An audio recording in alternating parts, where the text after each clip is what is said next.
We've all had those moments, haven't we?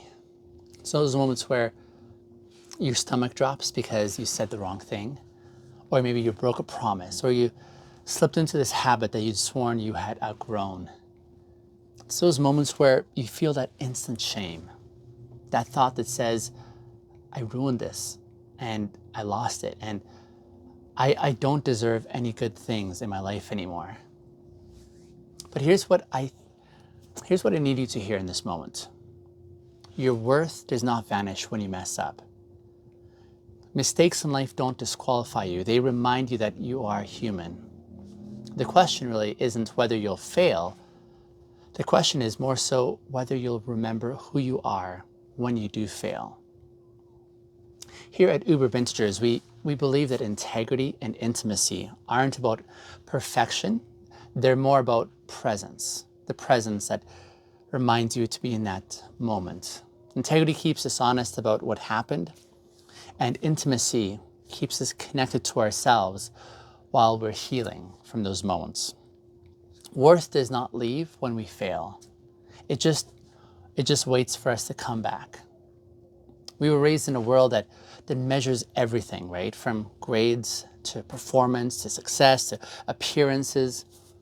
So it's no surprise that when we mess up, our first instinct is to panic or to hide or to prove that we're still good for something. But that's not integrity. That's fear that's dressed up as control. Integrity doesn't mean that we're getting it right all the time. It just means that we're getting real about what actually happened, and then making it right where it's possible, and remembering that we're still loved through it all. We've all been there, I think, with the argument that perhaps went too far, the friend that disappointed us, the boundary that you violated with yourself, maybe.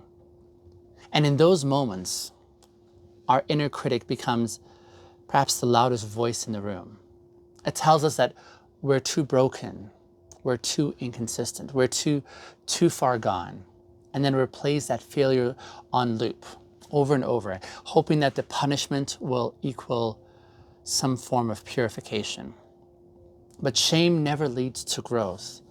It leads to more hiding, and what hides cannot heal. The moment that you stop running from your mistakes, though, is the moment where your worth reintroduces itself again. It's quiet at first, most likely, almost shy, because worth does not scream over the self-hate. It whispers, you're still here. You're still worthy. Let's try again. Let's begin again. And that whisper is everything. Integrity is not perfection. It's alignment. And alignment is messy because humans, we're messy. We don't grow in straight lines. We grow in these spirals. We revisit old wounds, perhaps, from new levels of awareness. And so when we find ourselves repeating patterns, let's not confuse that with failure. Sometimes it's just life asking, are you ready to respond differently to this time? That's not regression. It's just a rehearsal for grace. We've been taught to apologize our way out of shame, right? We have to say the right words or do the right performance or penance, and then maybe we'll earn our way back to being okay. But real restoration does not come from performing remorse. It comes from reconnecting to our truth.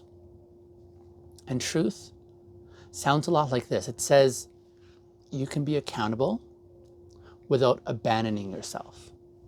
And you can take responsibility without taking on the condemnation. You can actually say things like, I messed up, without saying, I'm worthless. And that's integrity. That's being an adult. That's showing love. The people who can actually hold their mistakes with gentleness are really the people who have truly healed, because gentleness does not mean denial. It means that we've stopped letting shame write our story. We've learned that our worth was never based on how flawless our record was, but more so on how honest our hearts are. So if you've hurt someone, by all means, own that. Make it right if you can. Apologize if it's safe to do so. But then, don't forget to let that go.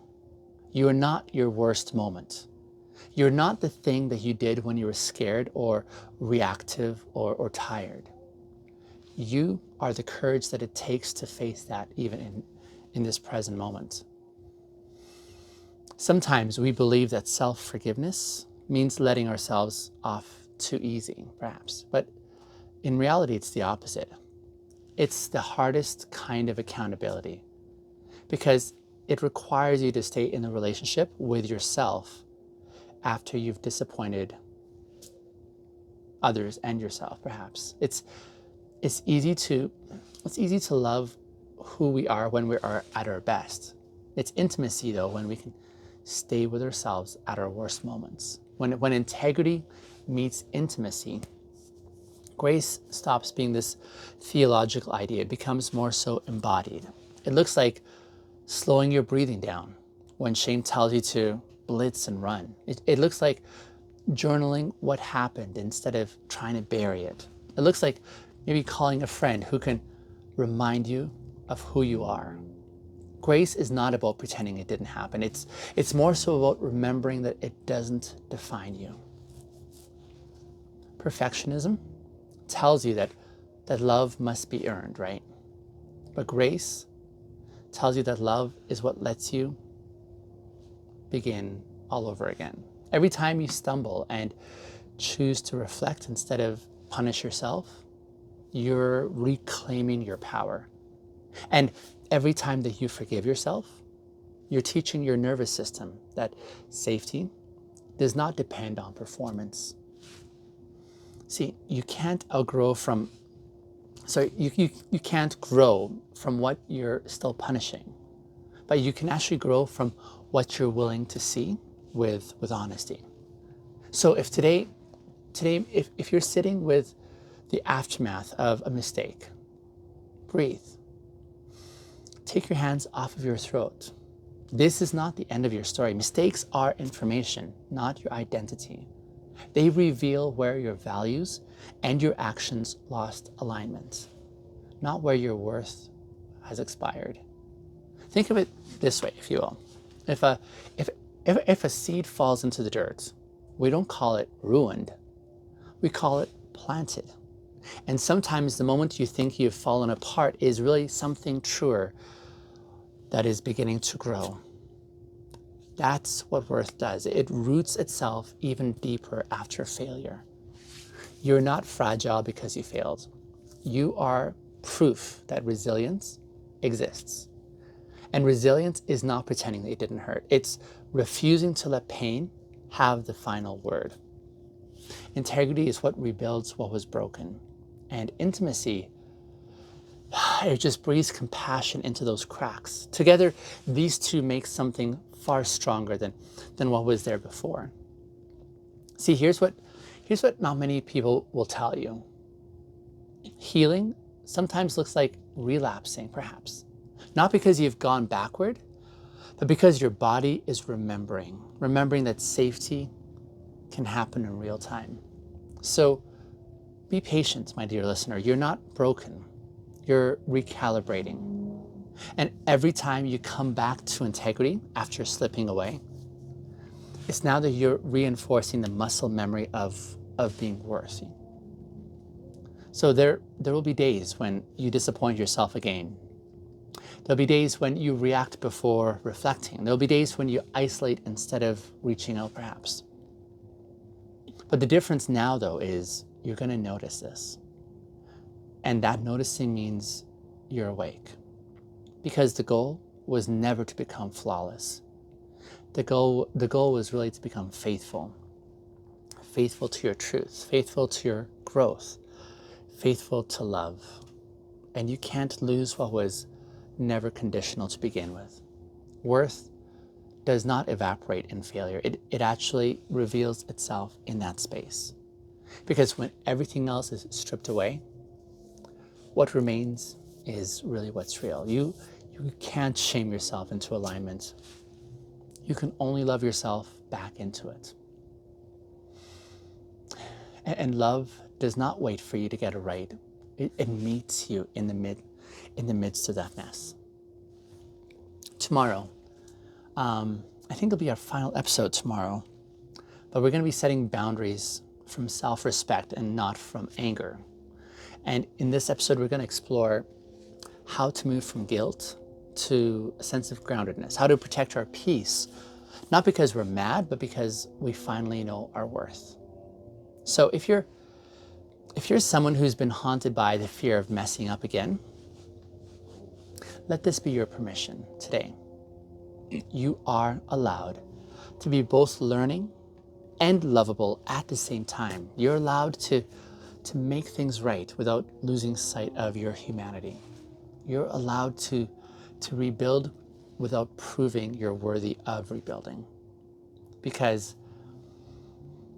your worth was never up for debate. It's the reason that you're still here. So, when you stumble next time, and you will, try this. Instead of asking, why did I do that? Try asking instead, what was I needing in that moment that I didn't know how to ask for?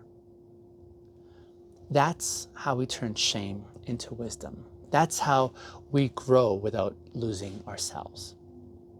You've got this, my dear listener. Thanks for watching today's episode. I'll see you in tomorrow's final episode in this series before we start a brand new series that I'm excited about. I'll see you soon.